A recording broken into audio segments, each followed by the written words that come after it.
Nous avons déposé un préavis de grève sur la table du bureau de l'Assemblée nationale. Les raisons sont liées aux conditions socio-professionnelles des travailleurs. Depuis un certain temps, nous avons constaté des manquements graves à la gestion administrative et financière de l'institution.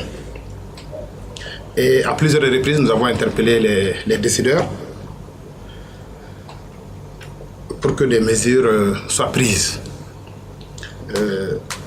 Ils sont entre autres la relecture du règlement administratif de l'Assemblée nationale afin d'être en phase avec les normes de gestion.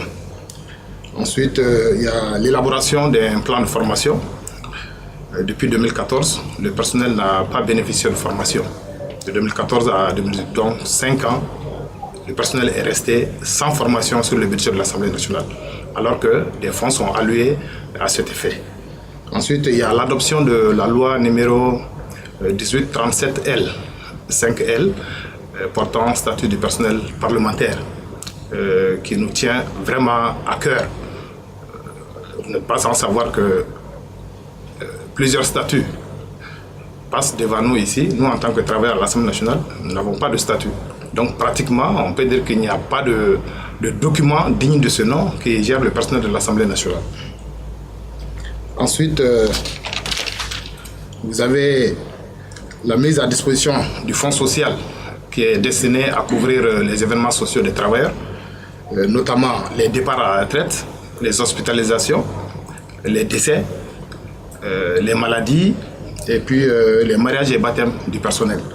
Ensuite, il y a également la dotation d'un certain nombre de personnels en matériel de travail tenu pour les chauffeurs, les rénotypistes, les manœuvres et les archivistes et autres. Un autre point qui concerne la couverture de l'assurance.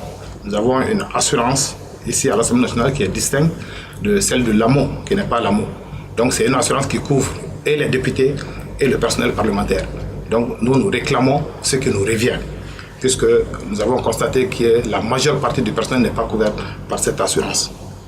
Ensuite, il y a également l'ajustement de certains avantages aux mêmes catégories de personnel.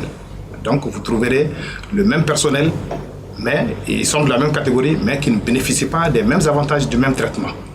Donc voilà, entre autres, ces quelques points que nous avons bien voulu adresser au bureau de l'Assemblée nationale pour que des mesures idoines soient trouvées.